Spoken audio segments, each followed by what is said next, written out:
해결의 시간이 가고 드디어 여러분들이 좋아하는 연애 시인, 내가 여기 이제 제목은 혁명 시인이라고 했는데 혁명은 내가 좋아하는 거고 여러분들이 좋아하는 건 연애잖아요.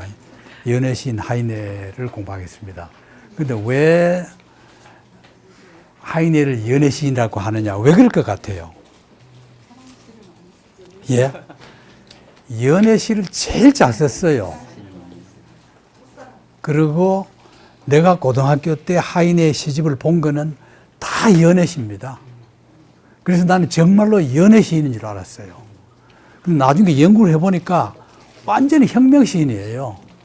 근데 연애, 혁명은 잘했는데 연애만 못한 거예요. 여자한테 한 번도 제대로 된 여자를 만난 적이 없어요. 그래서 이제 그 전부 다 하이네의 연애 시는 실연 시입니다. 비련. 전부 비련이지 성공한 시가 없어요. 자, 그 혁명 시인입니다. 하이네의, 자, 이 보면은 어제 죽었어요. 어제가 제삿날이에요. 어제가 제삿날이에요. 오늘이 18일 맞죠?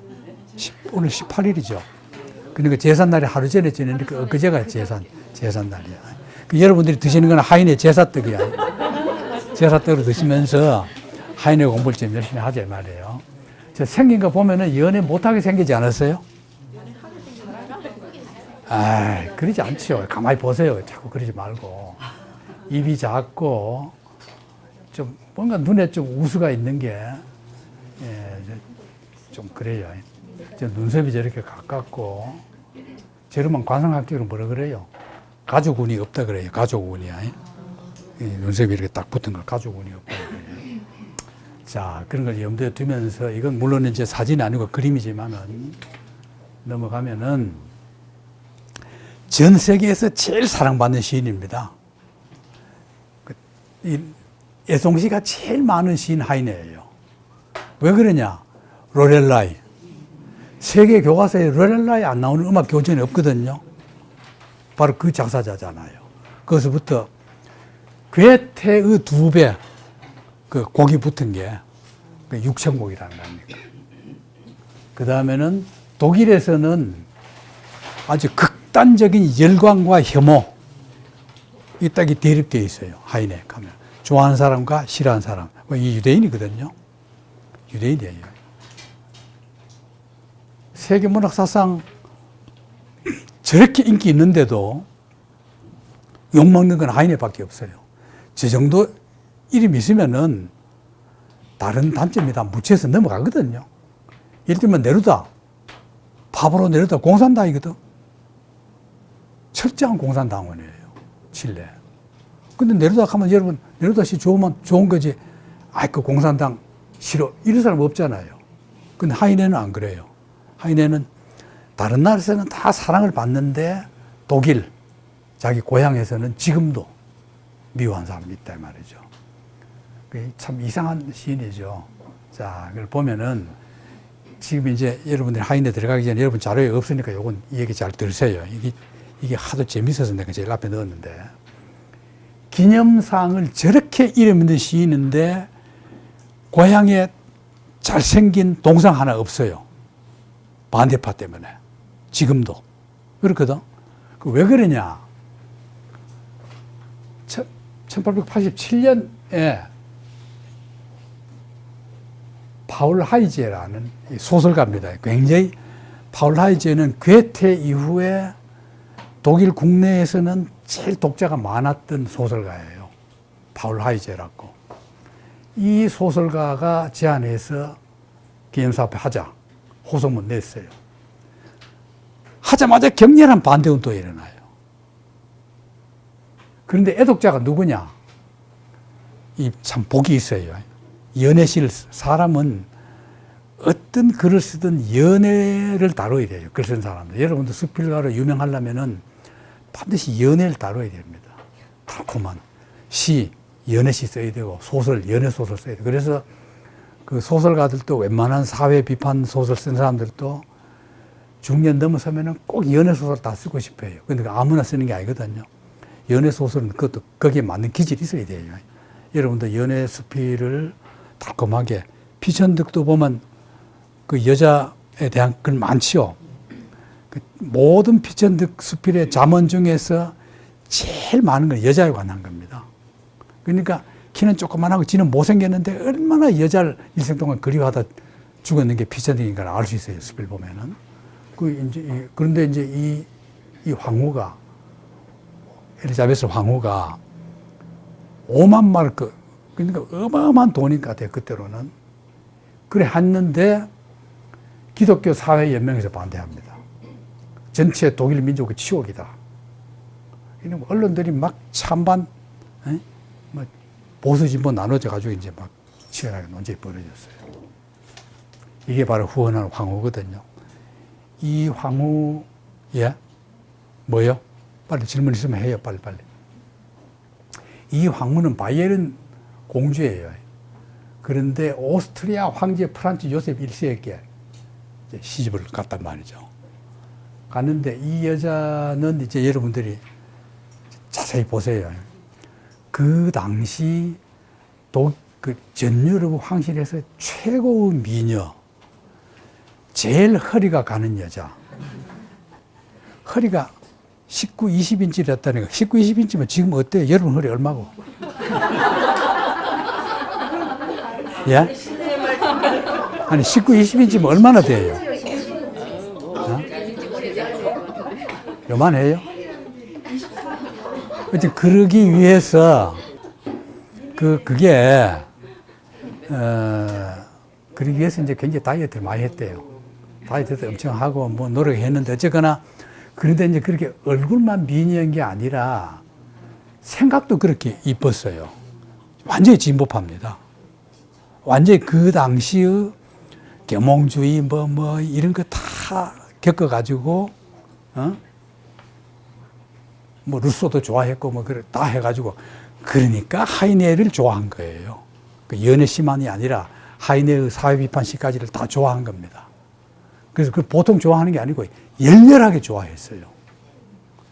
그러니까 황실에 특히 이제 오스트리아 황실이라는 건 보수적인 걸로 유명한데 거기에 저런 여자가 있으니까 남편하고 어떻게 했어요? 남편은 아무리 이뻐도 그러니까 남편은 또 바람 피워가지고 뭐 남편 바람 피운 뒤에는 딱 그냥 보통 옛날에는 황제들은 바람 피워도 왕비는 꼼짝도 못 하잖아요. 그냥 붙어가지고 그냥 슬슬 기면서 붙어 있는데 황실에 이 여자는 그냥 남편 바람 피우고부터는 딱 나가지고 외국 여행 다니고 그 자기 그 별궁이 있어요. 거기 그리스 쪽에 별장을 아주 엄청나게 큰 궁전 지어놓고는 거기 가서 살아버려요. 아예 안 와버려요. 그런 여자거든. 이런 여자인데 뭐 외국어 실력도 있는 데다가 뭐 거의 만능이에요. 근데다 이쁜 데다가 이런 여자거든. 근데 이 여자가 이제 돈을 내놓고 하이네를 하라 했거든. 그랬는데 나중에 이 여자 얘기 다시 나온지 모르겠는데 어쨌거나 나중에 나올 거예요. 어쨌거나 돈 줘놓고 하라 갔는데 안 되는 거예요. 돈을 줘도 진척이 안 돼요. 그런데 건의위원회에서 제자기로 했거든. 그리고 이제 시의회 의원에서 투표를 하는데 12대 1로 말하자면 찬성 10일, 반대 10일이었어. 시장이 오케이 해가지고 한 표 더 가버린 거야. 그 시장이 혼이 나요. 찬성했다고 반대파들한테. 동서 같으면 혼납니다. 그랬습니다. 그러니까 프로이센, 이때 이제 프로이센이니까 프로이센 중앙정부에다가 이거 좀 취소해달라. 뒤셀도르프 고향이니까 취소해달라고 막 탄원서 내고 결국 못한 겁니다. 그리고 엘리자베스 황후가 아들 자살해요. 그래가지고 정신이 없어가지고 한동안 관심이 없었습니다. 그러다가 나중에 다시 관심을 가지게 돼요. 코르프 섬이라는 게 그리스에, 여러분 그리스 머릿속에 떠오르죠? 그리스 반도가 이렇게 있으면은 이쪽이 이제 에게 그 지중해 쪽이고 이쪽 그게 뭐야? 연이해지. 그쪽에 그 누구야? 오데세이 고향 쪽, 그쪽에 있는 섬이거든요. 그 섬에 이제 이 엘리자베스 황비가 별장을 지어가지고 아주 화렵게 지었습니다. 거기다가 하도 그냥 독일에서는 안 되니까 여기다가 세워버려요. 그러니까 얼마나 그 황후가 한 시인을 애독했는가 알겠죠. 만난 적도 없고 아무것도 없는 인연인데 저래요. 여러분들은 뭐 나하고 만나도 내 동상 안 세워줄 거잖아. 그런데 나중에 1911년 되면 이제 이때 독일 상황이 여러분들 그동안에 이 얘기를 많이 했죠. 독일 통일이 언제 됐어요? 1871년에 이제 독일 제국이 서거든요. 이때 주역이 누굽니까? 비스마르크죠. 비스마르크거든. 그럼 그 이전에는 프로이센과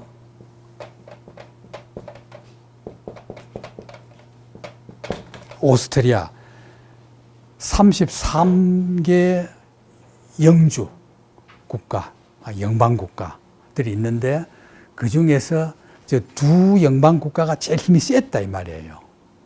무슨 말인지 알겠죠? 그래 있는데 여기에 주 수상이 비스마르크입니다.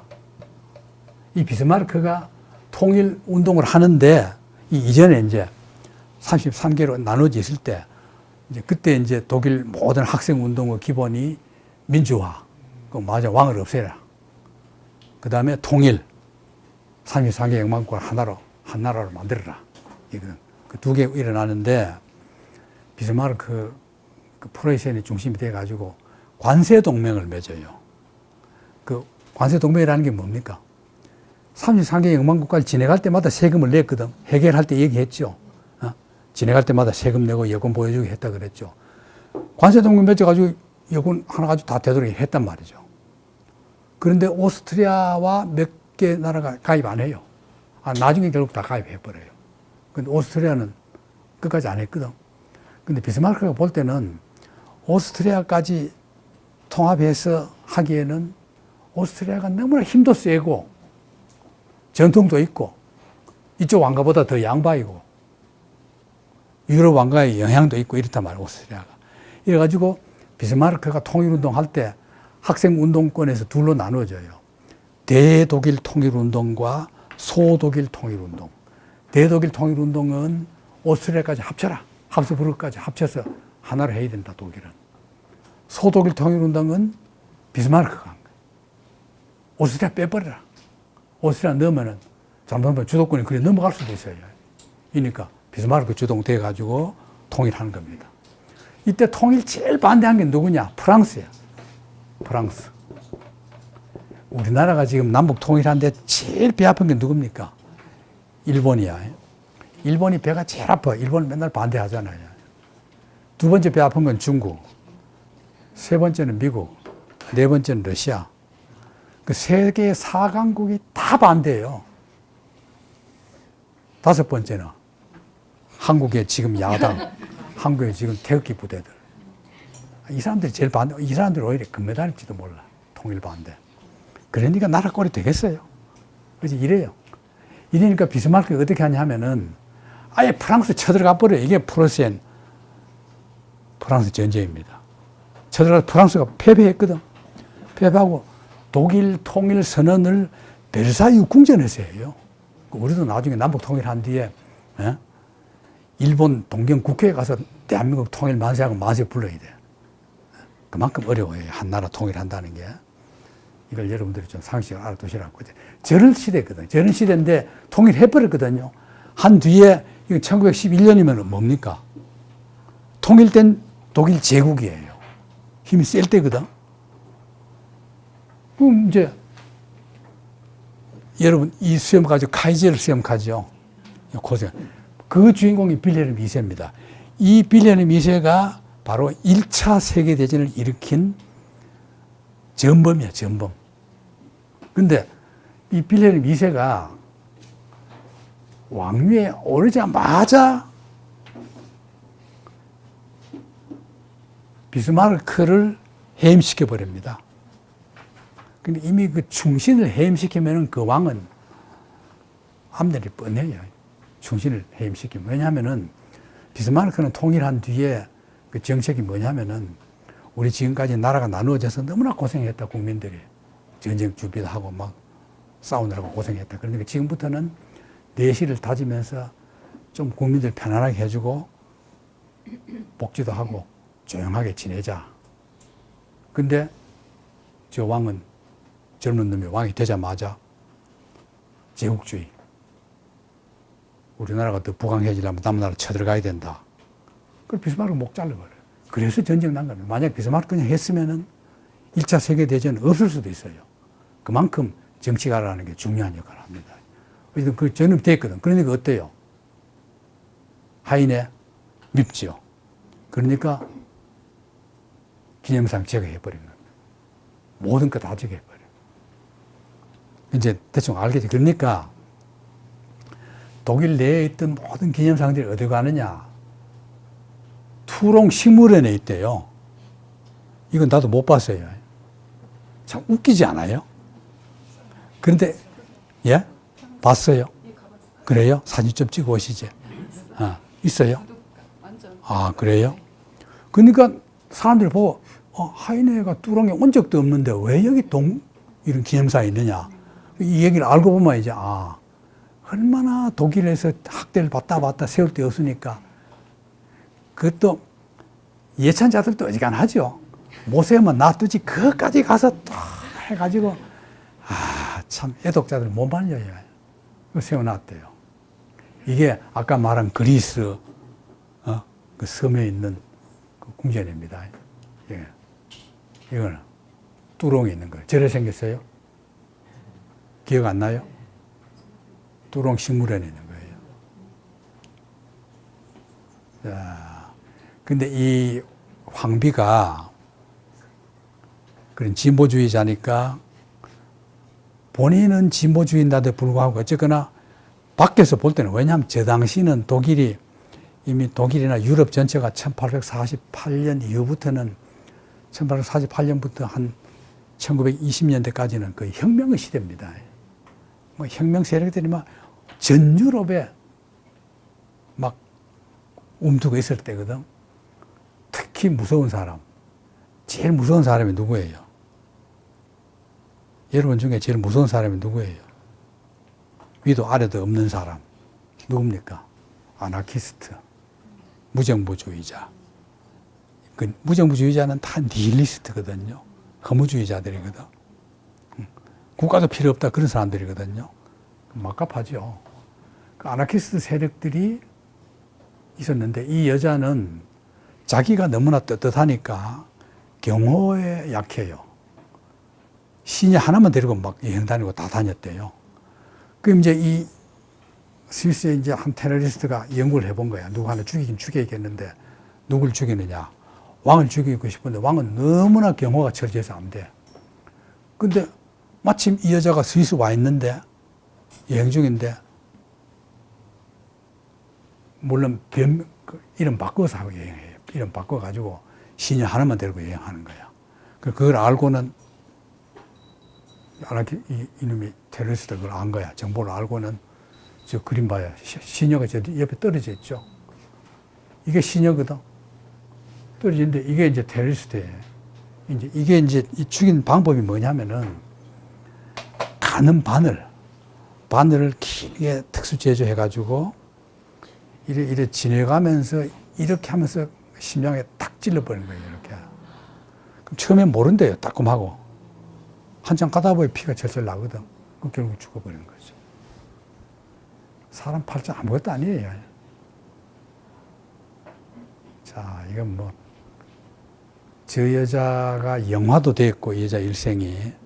이 얘기가 많대요. 난 하나도 본 적이 없고, 내가 아는 건 그게 전부 다예요. 자, 어쨌거나 그래 됐는데, 시위회가 또 장소 욕을 거부해버려. 그러니까 객분한 세력들이 또 아프리카 콩고에다 또 세웠대요. 저건 이제 본 사람 없어요. 콩고 아무도 안 갔으니까. 저것만 있느냐. 뉴욕에 또 있어요. 제작해가지고 뉴욕에다 또 세웠대요. 근데 뉴욕에 난 지금 못 봤거든. 이따 소리 아무도 안 해요. 여기 여러분 뉴욕 자주 가잖아. 대단하죠?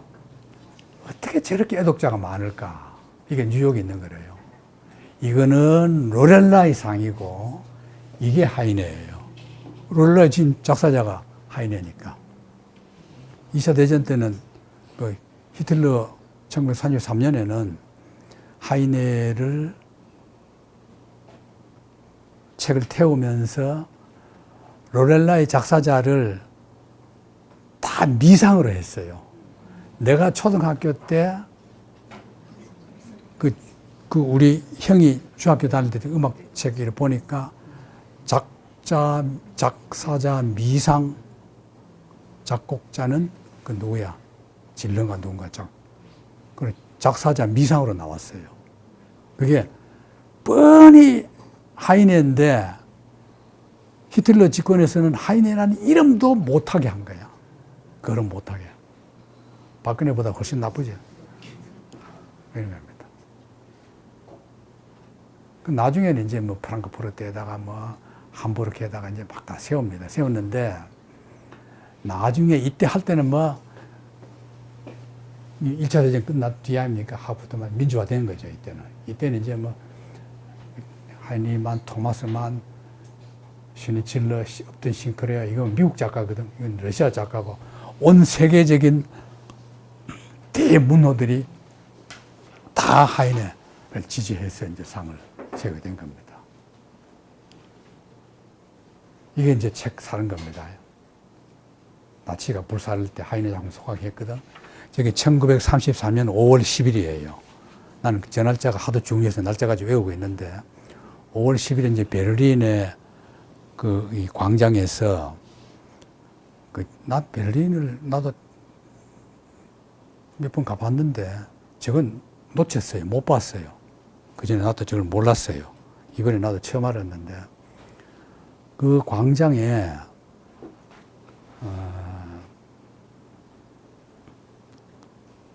그 나중에 나와요. 저기 사진이 나오는데 이만한 그 유리가 있대요, 광장. 그 유리가 밑에 다 내려 보여요. 밑에 지하실이에요. 그 지하실에 책꽂이를 쫙 이렇게 놔뒀답니다. 그게 뭐냐면은 그 자리가 1933년 히틀러가 집권한 뒤에 5월 10일에 분서 책을 태우던 자리를 그 기념으로 이제 그걸 딱 해놓은 겁니다. 거기입니다. 그걸 제가 말하는 거거든. 그 이제 저긴데 앞선 게 누구냐? 대학생들이에요. 5,000명의 대학생들이 대학생이라고 다 똑똑하고 좋은 거 아니에요. 거지 발사기 대학생이 얼마나 많아요. 이 5,000명의 대학생들이 모여가지고 그 학생운동 주축이 나치 지지파가 돼버린 겁니다. 부르시엔 샤프트 이런 거 그게 그냥 나치 지지파로 변해가지고 5,000명 학생이 있고 시민들이 막 그냥 수만 명이 그냥 둘러싸가지고 박수치고 거기서 책을 뭐 태우면서 환호하고 했던 바로 그거입니다. 저게 이제 여러다 말이죠. 하이네 하우스 금속 기념판, 하이네 생각 금속 기념판도 떼내가지고 녹여가지고 없애버려. 아예 없애버려요. 놔두면 또 갖다 붙일까봐. 이게 이제 지금 내가 말했던 그 광장 이름은 베벨 광장입니다. 베벨 광장. 나도 가도 베벨 광장에 못 가봤거든요. 못 가봤는데 지금 그 내가 그 이제 본 책 설명에 의하면은 그 유명한 브란덴부르크 거기서 옛날 동독 쪽 큰 길로 한참 가다 보면은 대학이 나오죠. 그 대학 조금 지내서 가면은 바로 저 광장이 나온대요. 베벨 광장이에요. 베벨은 독일 최초의 여성 해방 운동을 한 사회주의자입니다. 사회주의 여성 운동을 처음 불을 붙인 사람이 베벨이에요. 우리나라 책 번역돼 있어요. 베벨의 여성론 하면 아주 유명합니다. 그 사람 이름을 붙여서 광장 이름이 베벨 광장인데, 거기 이제 그 기념관, 거기에 붙어 있는 하이네죠, 하이네. 하이네의 작품 중에서 저 구절이 있대요. 뭐 같아요? 이 구절 내가 여기 써놨나? 아, 여기 나오네. 이겁니다. 요거예요. 요거거든. 하이네가 쓴 비극.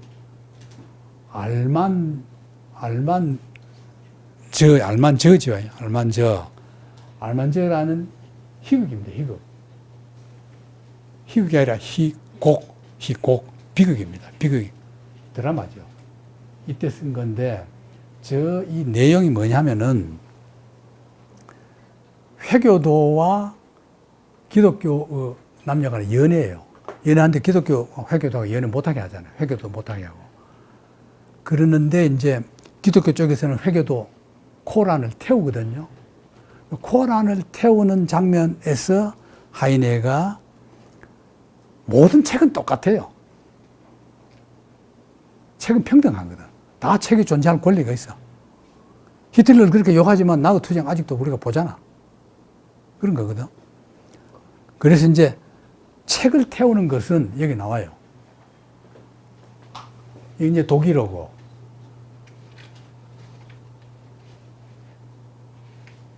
영어는 안 나오나? 아, 여기 있네. 영어 빨간 글입니다. 책을 태우는 자들은 결국은 사람도 태운다. 쉽게 말하면은 인간과 책을, 그 생명력을 동일시한 거예요. 그래가지고 책 태우는 인간이라면은 결국엔 나중에 사람도 태운다. 사람 태웠잖아, 히틀러가. 그렇죠? 저보다 더 아주 치열한 이 검열이나 탄압에 대한 말은 없어요. 그러니까 이제 저걸 딱 갖다 붙여놨다. 이게 하이네랍니다. 56년 고향 뒤셀도르프 하이네 협회가 창설되고, 참 불쌍하죠. 하이네 서거 125년, 81년에 하이네 기념상이 뒤셀도르프에 서게 됩니다. 자, 우리 시대의 분열된 하이네 수용 문제의 흥미있는 해결책이다. 동상 어떻게 세웠을까요? 근사하게 세웠겠죠. 근사하게, 크고 화려하게. 이거예요. 뭐예요? 세상에 나는 보다 저런 기념상은 처음 봤어요. 저게 무슨 괴물이야. 괴물 같잖아요. 왜 저랬느냐? 하도 논란이 많으니까 번듯하게 세워두면 사람들이 또 막 콧대 가고 막 부술까봐. 하이네의 그 아픔, 이걸 그냥 저런 식으로 해놨다는 거예요. 저 우리 봤던 거 기억나죠? 이정희 선생? 예, 지나가면서 봤죠. 저래서 했습니다. 지금 뭐예요, 저게? 그런데 우리는 저래만 봤는데, 내가 인터넷에서 막 찾다가 여긴가 어디에 위에서 이래 하면은 이 얼굴이 나타난대요. 위에서 지금 위에서 우리 못 찍었으니까. 예. 그러네요. 예. 그 나타날 것 같죠? 네.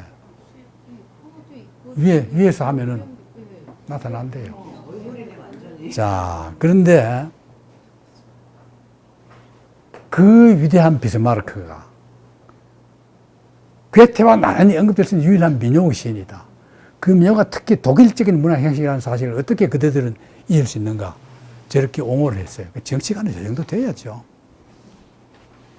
정치가는 그 자기 권력을 잡기 위해서가 아니라 잘못된 국민들을 계도하는 능력도 가지고 있어야 정치가 자격이 있거든요. 그 맨날 그 열등한 사람들한테 따라다니면서 표만 얻으면 그건 정치가 자격이 없죠. 자, 참고 서적은 이겁니다. 여러분 자료에 있으니까 보시고, 그 뭐 위에 거는 여러분 안 보시더라도 이 책과 김남주 아침 저녁으로 읽기 위하여 여기는 여러 사람이 있어요. 그 다음 뭐 노래의 날개 위에 요건 볼만해요. 그러니까 1, 3, 4 조금만 보면은 하이네 면모가 대충 드러난다고 볼 수 있습니다. 하이네입니다. 자, 그럼 지금부터 이제 할아버지가 들어갑니다. 할아버지가 아버지가 이제 하이네한테 그렇게 얘기해 줬어요. 너 할아버지는 키가 조그맣고 수염은 커다란 유대인이었단다. 이 말을 하이네는 어렸을 때부터 아주 영민하니까 아버지 말한 거 뭐 다 외워 있단 말이죠. 자기 반에 가서 이제 막, 야, 우리 할아버지는 막 이렇게 하는 유대인이었단다 하니까 초등학교 애들이 어때요? 그 막, 야, 하이네 아버지 뭐, 이렇게 뭐, 이렇게 하면서 막 흉내 낼 거 아닙니까? 그래, 완전히 그냥 그 반에서 그냥 그걸로 놀림감이 되거든. 그러니까 선생님이 와보니까 너무 시끄러워서 가만히 보니까 하이네 이놈이 주동범이다 해가지고 그냥 맞았다는 겁니다. 할머니는 함부르크 은행가 외동딸이고 할아버지가 이 여자를 하노바로 데리고 가서 둘 사이에 6 아들 옹골차게 낳았죠.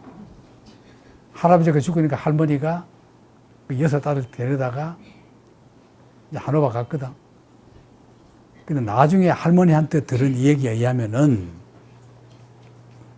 할머니가 참 이뻤다. 그런데 이 6명의 아들 중에서 할머니의 미모를 이어받은 거는 하이네의 아버지와 바로 밑에 잘로몬 삼촌 둘밖에 없었다. 나머지 삼촌들은 그 생긴 것에 대해서는 다 그 자기 어머니보다 못했다. 그런 뜻입니다. 그리고 잘로몬 삼촌은 나중에 계속 나와요. 빨간 글자는 나중에 계속 나오는 사람입니다. 저 삼촌은 평생 동안 자기가 살아있을 동안에 하이네에게 많은 도움을 주고 직간접적인 스폰서 역할을 해준 사람이에요. 굉장히 부자야. 아주 잘난 사람이에요. 그랬거든. 그리고 또 그 잘로몬 삼촌의 딸, 하이네 사촌이죠. 사촌 뭐 누나나 여동생이죠. 그 딸 둘을 하이네가 다 사랑해요. 언제도 사랑하고 동생도 다 사랑했는데 성공했을까요? 다 실현당해요. 첫 실현이 사촌한테 실현당해요.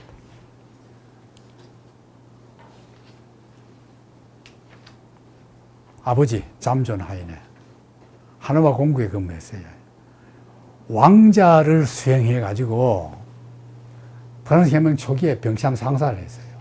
이게 무슨 뜻이냐면은 1806년이 되면은 이 뒤셀도르프나 이 독일 지도에서 독일 지도 이제 이쪽 옆쪽이 프랑스잖아요. 프랑스면은 이 프랑스에 가까운 독일의 상당 지역이 제일 먼저 프랑스 지배를 받아요.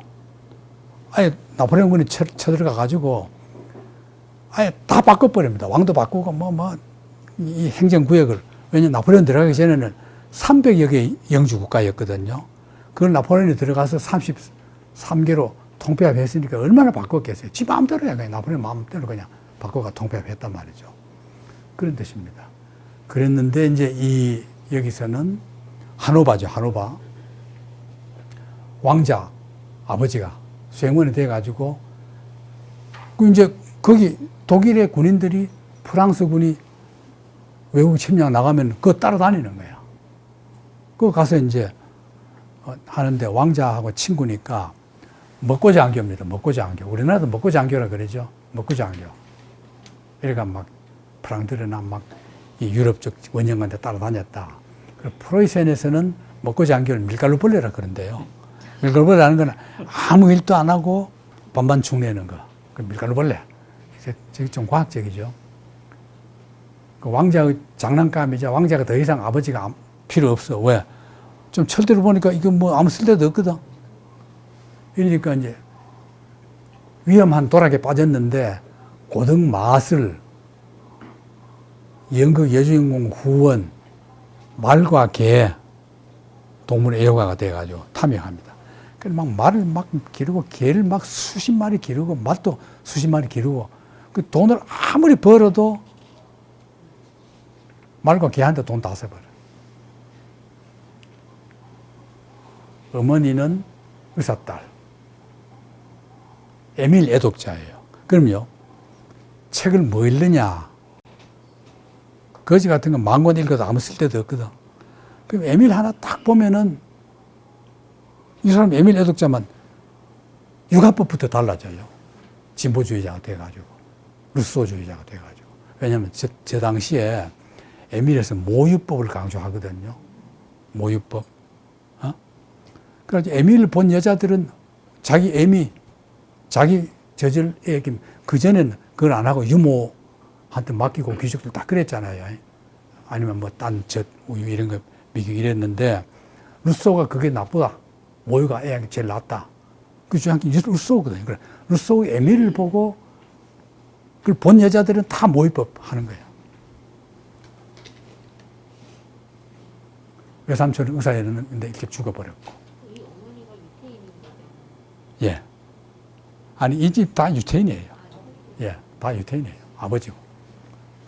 근데 어머니를 사귀었던 아버지는 디셀도르프에서 돈 버는 건 뭐냐? 돈 버는 방법은 디셀도르프로 와가지고 포목상을 합니다. 요걸 이제 하이네가 자기 소년 시절에, 집은 막 아버지네 장사한데 위층 다락방에서 서재에서 하루 종일 보내시던 게 얼마나 그때 내가 소년 시절을 즐겁게 환상을 하면서 보냈던가. 이 올 때 디셀도르프, 하노버에서 디셀도르프 아버지가 올 때 말을 12표 끌고 왔어요.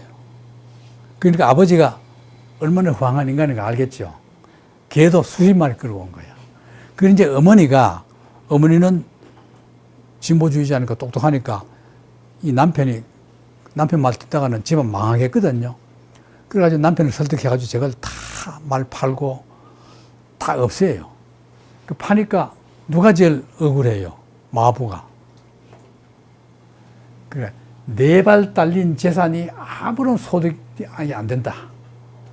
알아듣도록 어머니가 설명해가지고 남편을 하여금 다 팔게 했다. 저 표현이 참 재밌죠. 하인의 글솜씨 봐요.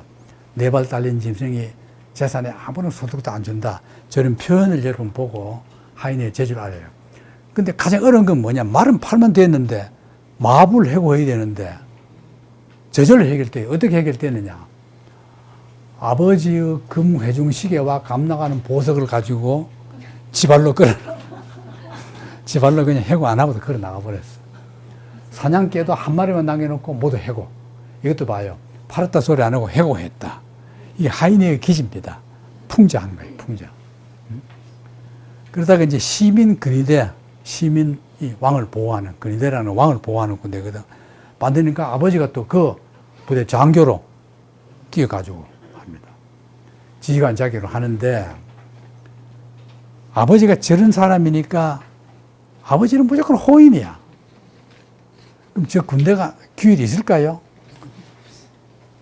규율이라고는 하나도 없어. 우리 지난번에 하게 했던 병법 봤죠? 규율 없는 군대. 말 안 듣거든. 그 군대가 술을 먹고 둘이가 싸워. 술 취해가지고.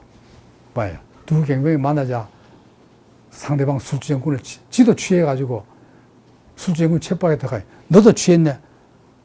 둘 다 사병인데 서로 모르는 거야, 상대를. 서로가 상대를 체포하려고 싸우는 거야. 그러다가 참 하이네가 재밌어요. 나중에는 우리 먹었던 게 정말 좋은 포도주였다. 저걸로 화해를 했다. 싸우다가 나중에 보니 둘 다 근위병이거든. 그래 이제 화해하고 악수하면서 나는 뭐 마셨는데 참 우리 좋은 거 마셨다 하고 화해했다. 아버지가 저런 날이야. 언제나 잔치날이야. 여러분 그런 사람 있죠?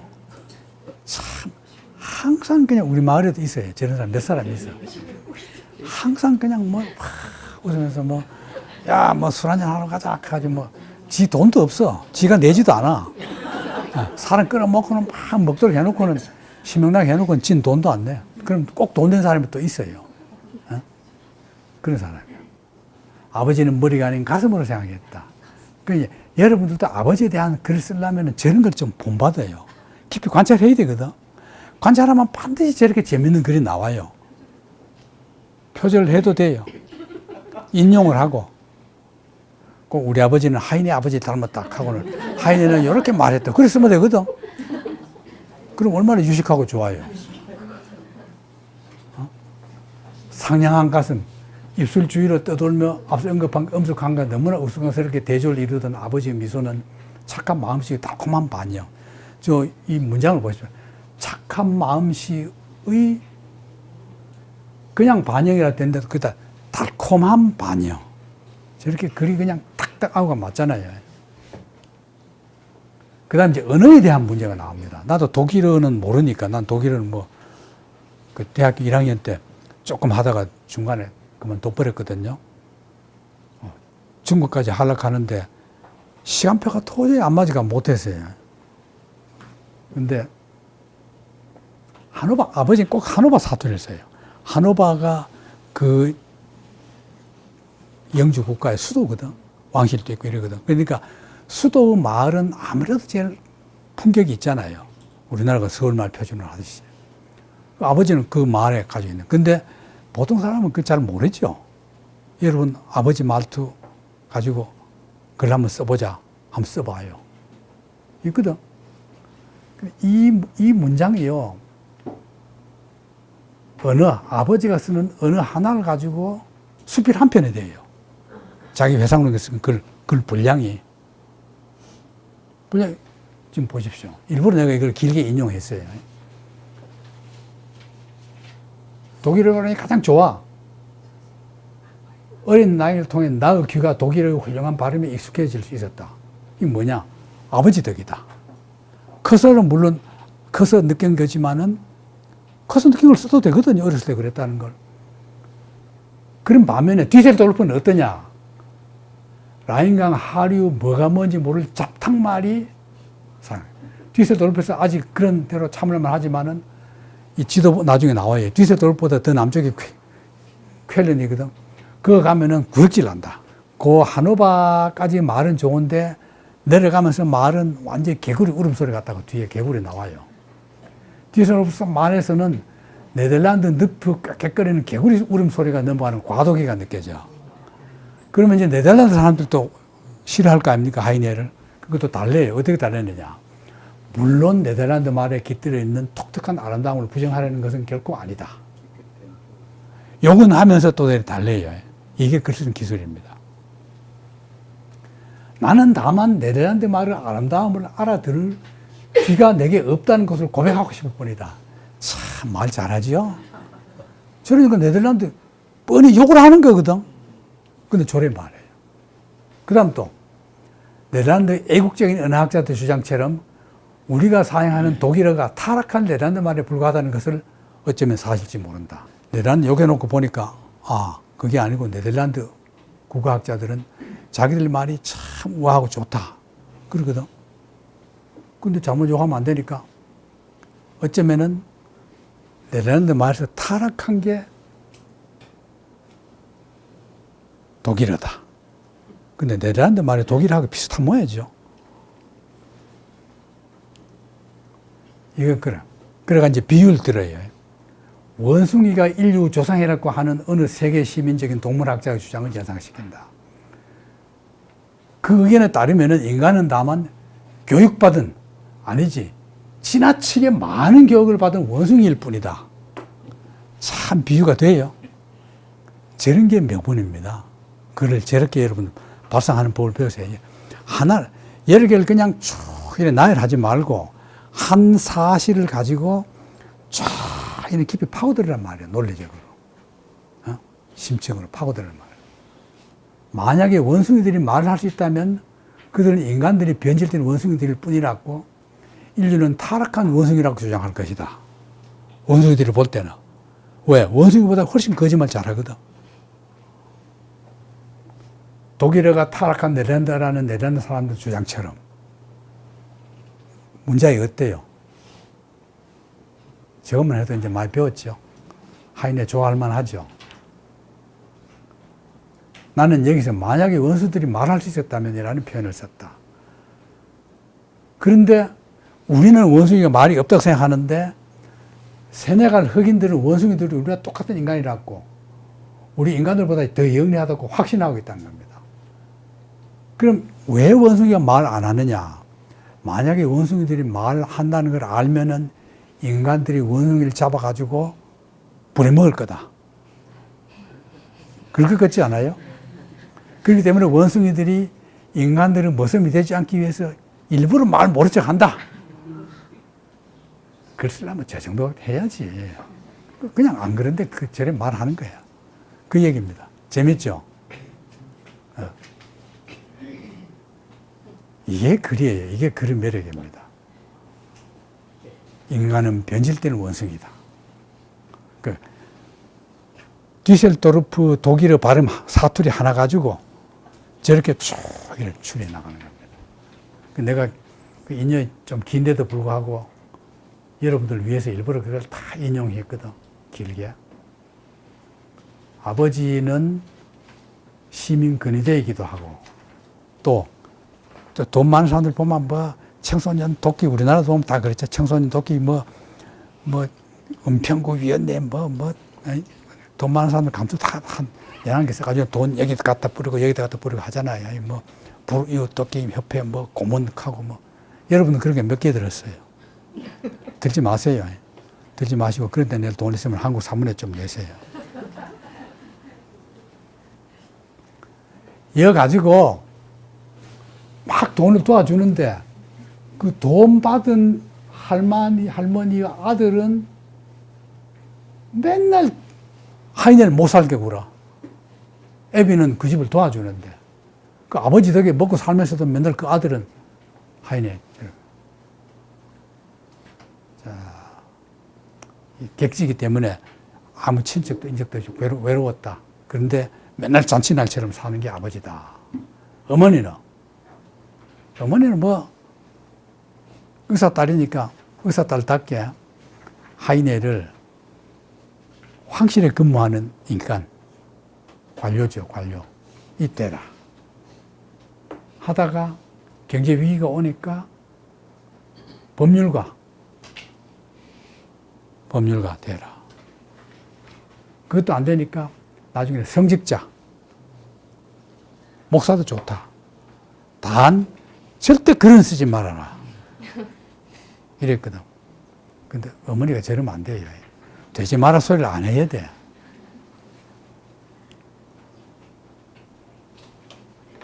누가 좀 낭독해 보십시오. 목소리 누가 좋은가? 여러분 자료 있죠? 응? 누구 시켰고? 목소리 누가 커요?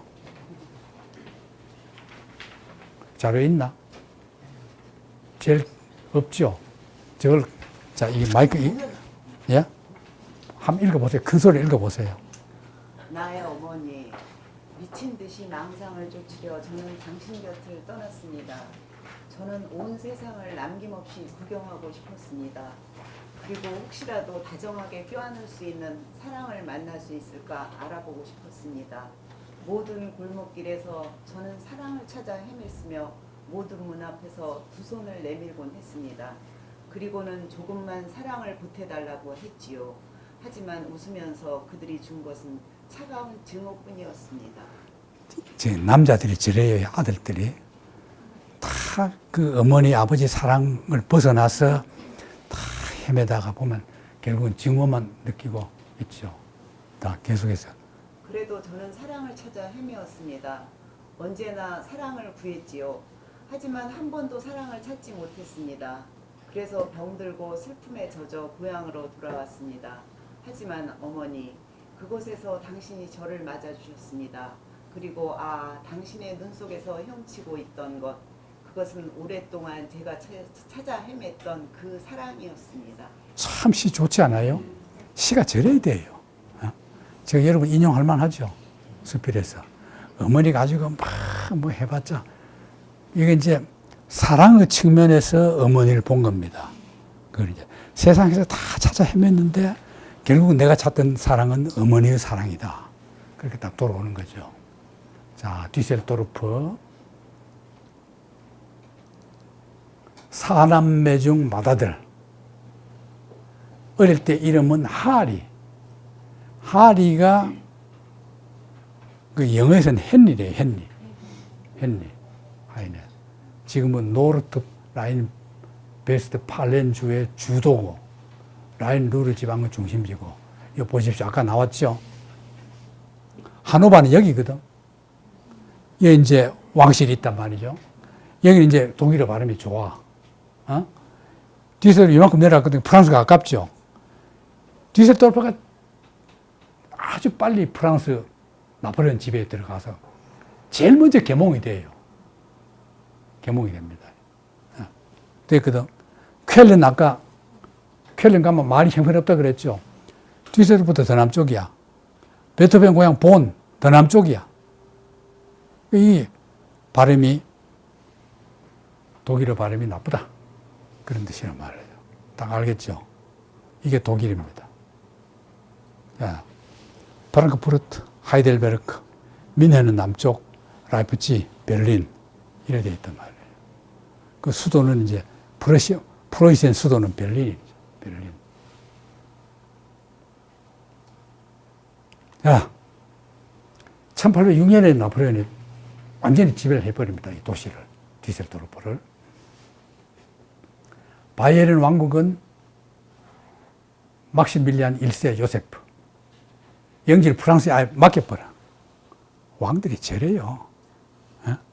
우리나라 뭐, 일본이 강제병대를 하니까 뭐 왕이 자살한 왕이 있나? 베르크 공장령으로 만들어가지고 격상시킵니다. 그 뒤셀도르프를 수도를 해버려. 하노바 수도에서 이리 옮겨버린 겁니다. 왜? 나폴레옹은 왜 저래요? 침략해서 복종하면은 대우해준다. 그걸 보여줘야 되거든. 전 독일에. 그러니까 딱 저래 하는 거야. 그러니까 딴 데서 막 나폴레옹한테 아부해가지고 그냥 갖다 바치는 영주가 나오거든. 그럼 그런 데는 다 잘 돼요. 그럼 영원히 잘 될까? 물러간 뒤에 혼나요. 물러간 뒤에. 물러간 뒤에 혼난 게 어딥니까? 대표적인 도시가 베칠라흐. 베칠라흐는 뭐예요?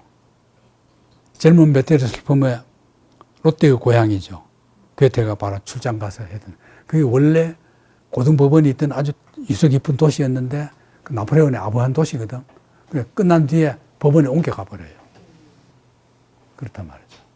그러니까 올바로 살면 돼요. 좀 못 살아도. 자, 그 밑에 건 그 당시 어쨌거나 가장 먼저 봉건 통치를 벗어나요. 나폴레옹 돌아가지고. 그런 거 다 없애버린 거예요. 다 되고 그 유대인들도 해방돼요. 나폴레옹은 유대인 같은 거 안 가렸거든. 차별 안 했어요. 그럼 독일은 이때 히틀러만 그런 게 아니에요. 전 유럽이 유대인을 차별했단 말이에요. 특히 독일에서는 지역에 따라서 그 영주 국가의 영주에 따라서 아주 유대인을 학대했습니다. 이때 이제 그러면 이제 뒤셀도르프를 지배한 사람 중에서 제일 먼저 지배한 것이 요아힘 미라거든. 미라가 오히려 맞죠. 이건 이제 조아킴이라고도 해요. 조아킴 혹은 요아힘 미라인데 이거는 나폴레옹의 여동생의 남편이에요. 나폴레옹이 메제지요. 메제인데 이 인간은 참 이걸 보면 권력 무상을 느끼는데 저 사람은 여관집 아들로 형편없는 학벌도 없는 그런 집안 출신이거든요. 그런데 프랑스 혁명 때 나폴레옹 군의 휘하에 들어가서 왕당파들이 데모할 때 나폴레옹이 왕당파 진압을 해서 이제 총사령관이 되거든. 나폴레옹 진압을 어떻게 했어요? 기억 안 나요? 저런 거는 재밌어가지고 기억 안 하려고 해도 머릿속에서 떠나지 않아야 되는데 대포를 쏜 겁니다. 다른 장군도 많았어요. 근데 다 시위하니까 난 진압 못하겠다고 물러서버려. 근데 그때 나폴레옹도 로베스피에르 파거든. 혁명파예요, 나폴레옹도. 장군 중에 혁명파야. 왜냐하면 장군들은 다 보수적이거든요. 그때까지 별 따랐던 게 뭐예요? 다 왕실 밑에서 병 따랐으니까 보수 적일 수밖에 없죠. 어? 그리고 그냥 그 옛날 자기 다 알던 사람들이 시위하는데 왕을 다시 갖다 앉히자 하면 마음속으로는 장군들은 다 그러고 싶어. 오히려 왕을 앉히고 싶어. 그러니까 포 안 쏘죠. 탄압도 안 해. 시위군. 나폴레옹이 내가 하겠다 해가지고 대포를 딱 가도 대놓고 그냥 쏴버린 거야. 그래가지고 이제 총사령관이 되는 거거든. 그런데 그 대포를 하는데 공을 세운 게 바로 이 친구야. 그걸 이제 하게 생겼죠. 어? 그 뒤부터 승승장구합니다. 업적을 많이 세워요. 나폴레옹 밑에. 그러니까 나폴레옹 여동생 준 거야. 그걸 결혼했거든. 그럼 저런 인간이 좋으냐? 꼭 저런 인간이 배신해요. 항상 배신자는 충성파에서 맹종파에서 나오거든. 언제 배신하느냐? 결정적인 순간에 배신해요. 나폴레옹이 제일 결정적인 순간이 언제입니까? 러시아 쳐들어갔을 때. 어? 러시아를 이제 1812년에 쳐들어갔잖아요. 쳐들어갈 때는 앞장서서 막 하다가 후퇴할 때 보면 망할 것 같거든. 근데 이제 나폴레옹이 질서 있게 후퇴해라고 했는데 지 혼자 제일 먼저 도망 나와가지고 그냥 지가 다스리던 나라 이태리 중에 한 도시 그걸 가지고 하면서 돌보다가 나폴레옹 또 살아나거든. 또 나폴레옹한테 붙어가지고 또 전쟁하다가 나중에 나폴레옹 또 위기에 몰리니까 지가 나폴레옹 자리를 차지하려고까지 해요. 아, 참 꿈도 야무지죠. 어림도 없는 인물이거든. 차원이 다른 인물인데. 결국 실패하죠. 실패했는데 마지막에 이제 잘못 붙어. 워터루 전투. 1815년 6월 18일. 그때 이제 나폴레옹한테 또 충성하려고 붙는 거야. 지죠, 나폴레옹이. 패배해서 이제 귀양 가는 거 아닙니까? 응? 그게 저 인간이에요. 이게 이제 디셀도르프 최고 통치자로 왔단 말이에요. 디셀도르프 왕이야. 그게 간 뒤에 나폴레옹 조카가 오고. 그럼 조카는 어떤 인간이냐? 이 용어는 하도 재밌으니까 이 얘기를 한번 알아주세요. 나폴레옹의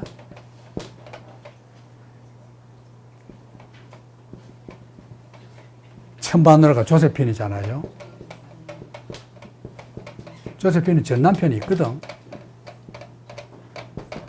전 남편 사이 딸이 있어요. 그럼 이제 이 조세핀이라는 이 막강한 여자가 나폴레옹이 반해가지고 이제 장가를 갔는데, 이 유부녀인데 이제 장가를 갔거란 말이죠. 전 남편은 반혁명분자로 몰려가지고 이제 제거되고 이제 장가를 갔는데 약혼녀 두고, 대지레라는 약혼녀가 있는데 그걸 그냥 버려버리고 이리 장가를 갔거든. 가서 이제 있는데 동생들이 있거든. 동생들 쪽에 있는데 이 딸하고 결혼해요. 이 딸. 쉽게 말하면 형수의 전 남편의 딸. 그 우리나라 같으면 저걸 쌍꺼들입니다. 우리나라는 절대 저런 혼인 안 해요. 아무리 막대 먹은 집안이라도 못하죠. 사형간이야, 사형간. 이렇게 결혼하거든. 여기서 아들이 태어나. 이 아들이 이 조카예요. 이 조카가 셋이야. 마지막에 일찍 죽고. 둘째가 바로 이게 디셀도르프, 하인의 고향을 또 왕노릇 한단 말이죠. 알겠죠? 셋째는 나중에 나폴레옹 3세 황제가 되는 그 날라리. 그 하이네가 그때 이제 프랑스 사람 다 겪어봤죠. 저때 되면 저는 우리 괴테 할 때 기억나요? 괴테는 집에도 프랑스군이 다 왔잖아요. 있었거든. 그건 다 겪어봤어. 프랑스 영국도 보고. 그런데 괴테는 프랑스를 찬양했거든. 하도 프랑스 문화가 좋아가지고 프랑스 자기 나라 쳐들어왔지만 욕 못하겠다. 그게 괴테의 프랑스관이야. 하이네는 그 반대예요. 자기가 볼 때는 몹시 지저분하고 프랑스 문학 전체에 대해 편견을 심어줄 만한 책들을 되게 알려줬다. 그 빌어먹을 신부 때문에 그런 것 같았다. 빈회의 후 프랑스, 이 발전하는 빈회의가 1814년, 15년이잖아요. 2차 대전 때 90% 이상이 파괴됐는데 지금은 독일에서 굉장히 살기 좋은 도시로 돼 있고, 대학은 하이네 대학. 그렇게 탄압한데도 대학 이름은 뒤셀도르프 하이네 대학.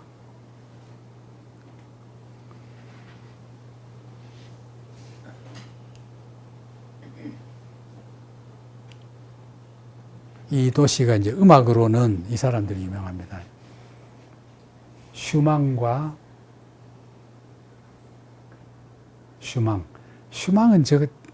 저 사랑이 좀 로맨틱하죠.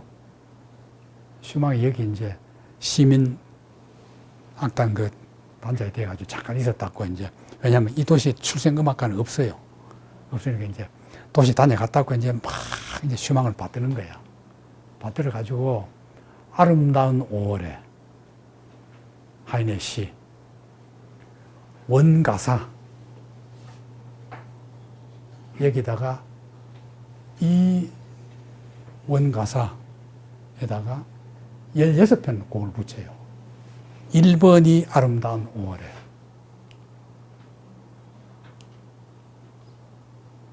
이거거든요. 이건데 이 노래 다 많이 들어봤죠?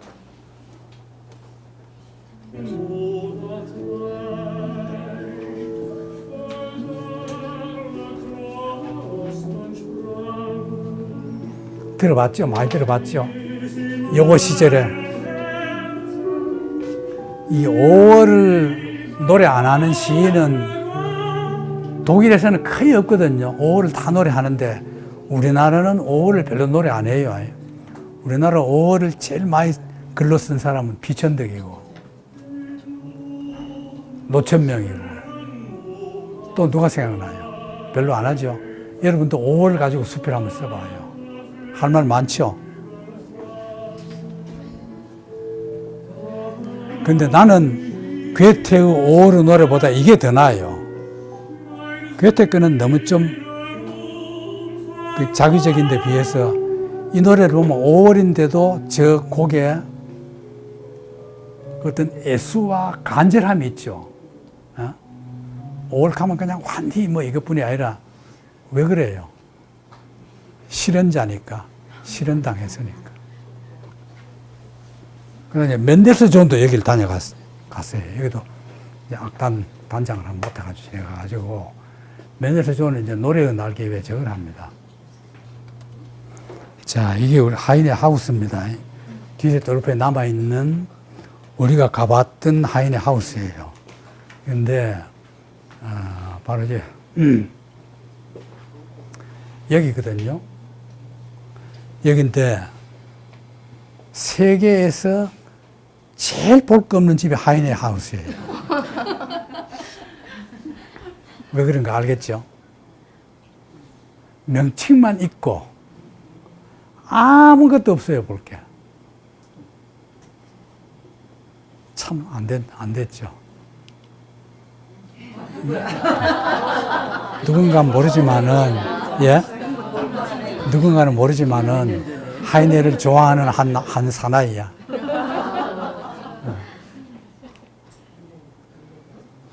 이쪽 오른쪽 거는 참 잘 그렸죠. 오른쪽은 곱살하죠. 엄마 닮았죠. 저건 이제 나중에 아플 때 그린 거고. 조각도 하나 반듯한 게 없어요. 다 저렇게 이상하게 만들어가지고. 그래도 잊혀진 것보다 나은 것 같아요. 그렇죠. 자, 출생 때 이름이 하리. 영구산을 가는 헨리인데, 이 이름의 유래가 아버지에 의해서 지어진 거다. 그럼 왜 헨리라고 했느냐? 아버지가 옷감 장사라 그랬죠. 리버풀에서 벨벳, 제일 좋은 벨벳을 제일 구입해가지고 얼마 달라 하면 언제든지 빨리 보내주는 게 바로 헨리야.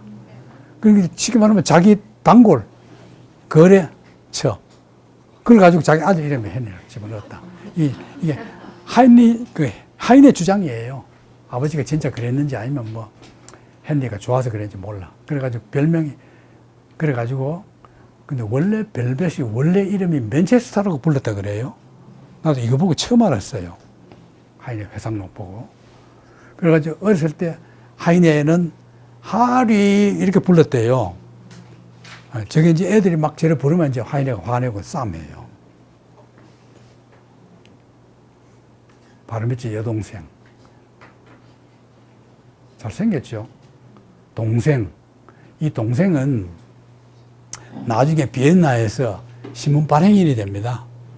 이게 이제 독일어로 무슨 말인지는 모르겠는데 어쨌거나 그 내용을 보면은 비엔나에 있는 독일 교민들을 위한 신문이에요. 그러니까 뭐 비엔나 이방인들 뭐 그런 식 뜻으로 저는 신문 발행인이 되어가지고 이렇고. 막내 동생은 페텔부르크에서 의사였어요.